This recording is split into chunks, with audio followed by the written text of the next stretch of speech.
personne de nous ne voudrait être oublié. On fait partie d'une société, d'un groupe, d'un mouvement social. Et que les gens viennent nous voir pour nous dire qu'on est encore partie prenante de cette famille qui est la nôtre. De l'entendre est apaisant et il nous raccroche chaque jour au dehors. Pour lui ou elle qui vient vivre ici, là, c'est sa dernière maison. Puis bien souvent, un enfant arrive, bien, il est où mon parent, dans quelle chambre, il est dans quel coin? Il ne sait pas où est-ce qu'il vit, puis dans quoi il vit. Parce que souvent, les parents vont dire « c'est à cause de lui que je suis placée dans les centres d'hébergement », mais ils ne savent pas tout, ils ne se souviennent pas du contexte, qu'ils n'étaient plus capables d'être autonomes à la maison. Fait que souvent, l'enfant va se reprocher de l'avoir amené au centre d'hébergement. Je me sens impuissante face à ça. Puis je me culpabilise pas parce que je pouvais pas le garder. Mais je me dis qu'il faut être réaliste. Faut pas faire l'autruche, là. Faut pas penser qu'il va revenir, qu'il va avoir des jours meilleurs. Notre fille a tombé malade il y a 22 ans. Fait qu'on a toujours eu soin d'elle, puis on ne l'a jamais laissée de côté. On a toujours, par amour aussi, avec tout ce qui nous est arrivé, là. On est comme, dans ça, on est comme les parrains, il faut être présent.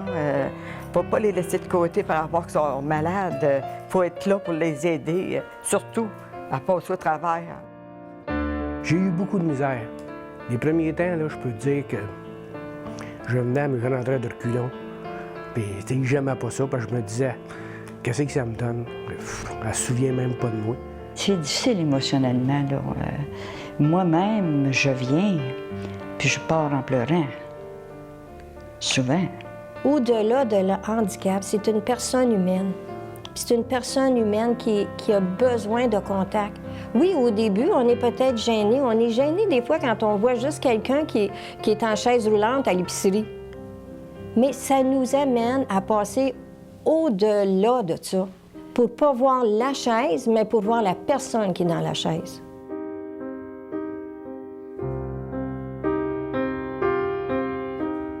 Les gens qui n'ont pas beaucoup de visites, souvent vont être plus tristes, vont peut-être avoir une humeur plus dépressive, d'autres vont être plus anxieux.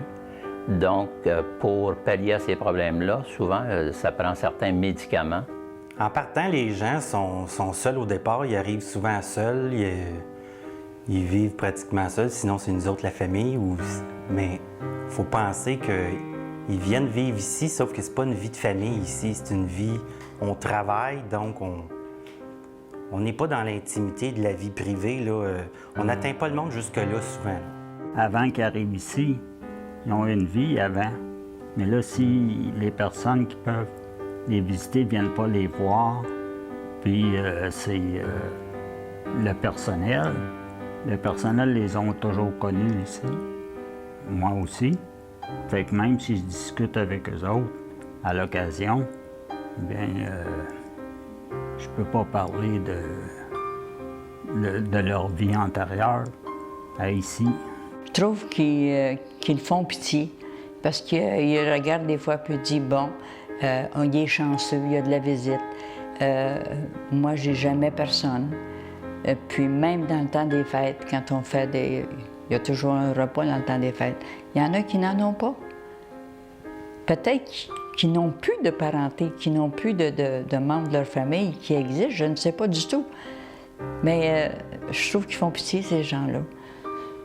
Parce qu'ils doivent sentir une solitude épouvantable. S'il n'y avait plus de bénévoles, là, il n'y aurait plus rien qui se passerait. Les personnes seraient seules. Les préposés ne peuvent pas fournir puis leur donner la petite affection qu'on peut leur donner en les visitant. Il faut aimer la vie. Beaucoup. Il y a des journées qui sont longues. Beaucoup de résidents passent des heures à attendre d'avoir un visiteur. Et il m'était arrivé à un moment donné de voir une dame qui était vis-à-vis de l'ascenseur, ça faisait 2 heures, puis au moment où je lui offrais de venir prendre un café pour peut-être voir autre chose, elle me dit « J'espère toujours que quand la porte de l'ascenseur va s'ouvrir, il va y avoir quelqu'un pour moi. » Pour tous les malades, c'est la même chose. Ils sont assis dans une chaise berçante, puis ils sont assis en face de la porte, et puis ils regardent pour voir s'il n'y a pas quelqu'un qui connaîtrait qui va rentrer. Il faut venir leur dire un petit bonjour. Il n'y a pas personne. Moi, j'aurais tendance à vous dire que pour la famille, souvent, ils ne réalisent pas l'impact que leur visite peut avoir sur leurs parents, sur leurs frères, leurs sœurs. Très souvent, pour nous, on est dans une vie qui est quand même rapide et souvent on ne prend pas le temps, on ne réalise pas. Mais pour les gens qui sont en établissement et qui attendent d'avoir quelqu'un, ça a tout son impact. Une personne qui est isolée, qui n'a pas de visite, les fonctions mentales sont moins stimulées. La mémoire est moins stimulée, puis si on leur parle moins de leur passé, tout ça, les fonctions mentales vont diminuer si on les stimule moins. C'est complètement différent. Une personne qui reçoit régulièrement de la visite et quelqu'un qui n'en reçoit pratiquement jamais, c'est vraiment deux mondes. Parce que la personne qui reçoit jamais personne est tout seul. Donc, être seul, il faut se mettre à sa place, être tout seul dans sa tête, être tout seul. Elle ne peut pas communiquer avec personne, avec l'infirmière à l'occasion, c'est tout.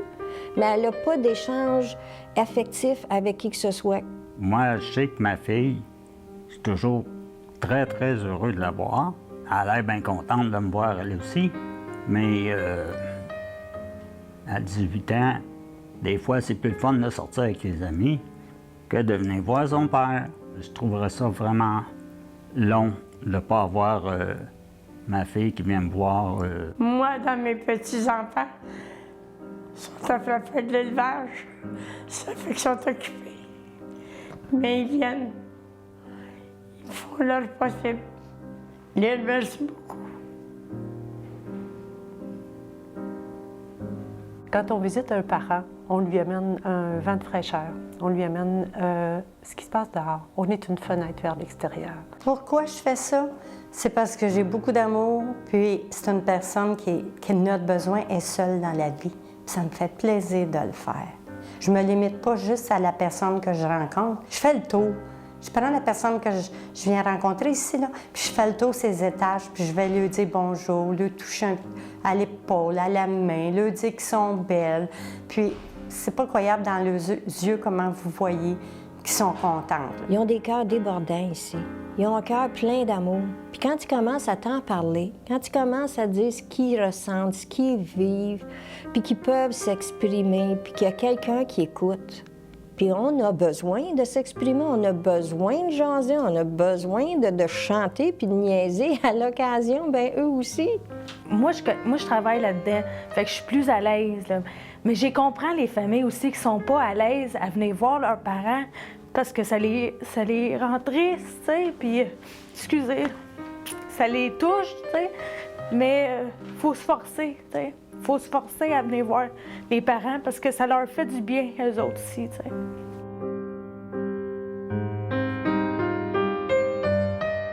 Je lui demandais de venir, puis il y avait toutes sortes d'excuses.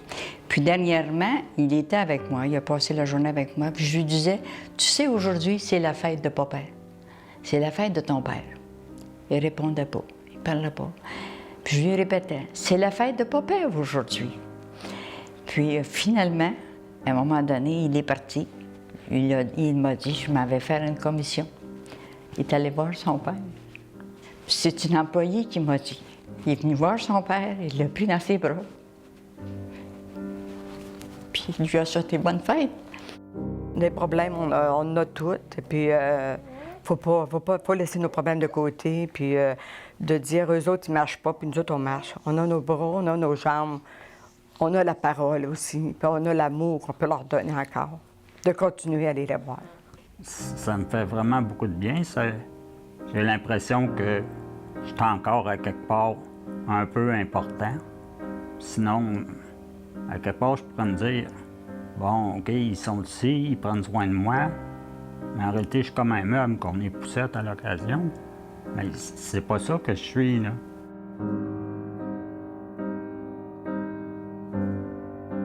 L'Alzheimer ou la démence, c'est une maladie difficile à accepter par les familles parce que les gens perdent toutes leurs fonctions graduellement et souvent les enfants qui viennent visiter leurs parents, les parents deviennent un peu comme leurs enfants. Et émotivement, c'est très difficile à accepter pour les proches. Au point qu'on est rendu aujourd'hui, je ne sais même plus si je suis son garçon, son père, son frère, je ne sais pas. Mais ça n'a pas d'importance, ça. Quand j'y vais, je sais qu'elle est contente de me voir. Beaucoup de gens ne sont pas capables de réagir au stimuli qui est un visiteur de façon claire et franche, ce qui fait que les familles ont comme l'impression que leur visite n'a pas toute son importance. Mais il y a un geste, il y a un tressaillement, il y a un sourire qui va se faire, OK? Il y a un apaisement de la personne parce que les siens sont là. Il y a des fois qui ont des moments qui sont très lucides, hein? Fait qu'à ce moment-là, ces gens-là, là, s'il n'y a jamais personne qui y va les voir ou quoi que ce soit, comment je sais pas, je sais pas qu'est-ce que ça serait, c'est quoi leur réaction, mais je peux te dire qu'il y en a qui souffrent beaucoup de ça. Pour l'Alzheimer, il faut tenir ça dans notre tête, là, que c'est la dernière sorte de mémoire qui part, là, c'est l'affectif. Puis l'affection, tu l'apprends avec ta famille en premier, fait que je peux pas croire que le monde, ils viennent pas visiter leur famille parce qu'ils ont l'Alzheimer, ils s'en souviendront pas. C'est pas vrai, ça, parce qu'il y a tout le temps quelque chose qui reste, puis ils n'ont besoin, tu sais. Wouhou, là, ça me touche, ça, moi. On peut toujours rejoindre les gens, d'aussi loin qu'ils soient. Ne serait-ce que mettre notre main sur la leur, puis dire « Je suis avec vous pour 5 minutes. Je viens passer un petit peu de temps. On va avoir une accalmie. » Personne ne veut se sentir seul au milieu du monde. On est en pleine autonomie dans la 30, 40, cinquantaine, soixantaine, mais après ça, on devient un déclin qu'on redevient les enfants de nos enfants. Donc, c'est aux enfants à prendre les guides de la suite. Sauf que c'est pas tout le monde qui a compris ça. Les familles qui ne viennent pas souvent, ce qu'on peut leur offrir comme possibilité, que c'est souvent leur premier contact qui reviennent, c'est juste, dans le fond, d'aller avec eux, puis d'engager la conversation. Puis là, ils voient sur quoi qu'on parle, OK, les sujets qu'on peut parler avec eux. Puis tranquillement, on leur laisse la place. Puis là, c'est eux qui posent des questions par la suite. Fait que là, à ce moment-là, on demande à la personne, est à l'aise avec quoi? OK, est-ce qu'elle est à l'aise à jouer avec ses parents à un jeu quelconque? Est-ce qu'elle est juste à l'aise de parler? Ou simplement de le promener dans le corridor? Ça donne l'occasion aussi aux familles de se parler entre eux autres. OK, parce que de temps en temps, il y a des familles qui sentent que leur mère ou leur père sont tout seuls dans ce beau monde-là. Mais là, quand ils se rendent compte que la famille d'à côté, ils vivent la même problématique. Quand on vient rencontrer notre parent, ce sont les émotions qui sont toutes là. C'est tout le vécu personnel qu'on a avec notre parent. Mais quand on vient en tant que bénévole, on vient avec... Les émotions sont pas les mêmes quand on commence avec les gens, quand on commence à les connaître. Donc, le lien se fait. C'est comme ça que je peux dire que c'est une amitié qui se développe graduellement. Et c'est là qu'on peut voir vraiment les personnes en tant qu'individus avec tout leur potentiel.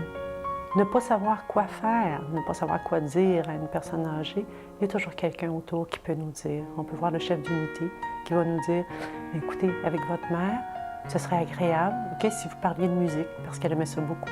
Amenez un disque, OK, venez écouter un disque avec elle. Venez avec le journal, dites-lui ce qui se passe dans la localité. » Vous pouvez juste arriver avec du parfum, le parfum qu'elle aimait, en mettre dans la chambre, la parfumer. Moi, j'utilise l'humour avec les résidents. Si une famille vient voir son parent, puis que je vois qu'il ça clique pas, là, je vais rentrer dans la chambre, je vais faire des jokes avec le résident, puis là, les autres, ils vont me regarder, ils vont dire « Ah, mon Dieu, ma mère... ou mon père, il embarque là-dedans, c'est le fun, mon Dieu, il me semble que je n'ai jamais vu de même. » Il faut absolument adopter une attitude positive parce que c'est avec ça qu'on va faire réagir de façon adéquate et positive le patient. Puis l'humour, là, j'utilise beaucoup ça avec les personnes atteintes d'Alzheimer parce que c'est là qu'on voit aussi qu'il y a une attention. Fait que c'est pas parce que tu as une atteinte cognitive que tu veux pas rire, là. Si le monsieur a de la misère à marcher, est un peu plus moins d'équilibre, là, bien là, on peut faire une petite blague là, en disant, mettons, « Oups, une dure veillée hier », puis le monsieur, il va accepter ça, puis ça va ça va tout le temps créer une réaction, tu sais, tout le temps créer une réaction. Puis avec cette réaction-là, bien, nous, on peut travailler, puis on peut aider le patient. C'est sûr que les gens qui viennent pas voir leurs parents parce qu'ils ont peur, ils n'aiment pas les voir comme ça, je pense qu'ils privent leurs parents d'un bon soutien et ils se privent aussi d'une belle rencontre. Parce que ceux qui viennent, c'est ceux qui peuvent retourner et avoir de la peine, mais ils sont contents d'être venus puis de ce qu'ils ont fait pour leurs parents. Le parent, il attend juste ça, lui, que son gars ou sa fille vienne. Il peut être une semaine à dire « On s'envoie de la visite aujourd'hui », mais quand il a sa visite, qu'il lui amène la bonne humeur, l'amour. Oublie tes problèmes en rentrant, viens voir ton parent, puis sois de bonne humeur, que ce soit la maladie qu'il a. Mais ils ont besoin d'avoir du support, d'avoir de l'aide, d'avoir une visite qui peut venir leur jaser un peu de qu'est-ce qui se passe à la télévision. Oui, ils entendent des choses, ils entendent les nouvelles, que ce soit qu'ils entendent, puis ils ont besoin de communiquer. Ils ont besoin d'émettre leurs propres opinions, mais ils n'ont pas personne avec qui vraiment en parler. Je pourrais peut-être parler de ma situation que j'ai vécue avec ma grand-mère. Elle était malade, puis je suis allée la voir la journée de son opération, puis je ne suis plus jamais retournée la voir parce que j'ai été traumatisée de qu'est-ce qu'elle était rendue versus qui j'ai connu. Puis elle est décédée 4-5 mois plus tard, puis je m'en suis jamais pardonnée de l'avoir abandonnée, comme on dit, tu sais, pas l'avoir été la voir, tu sais.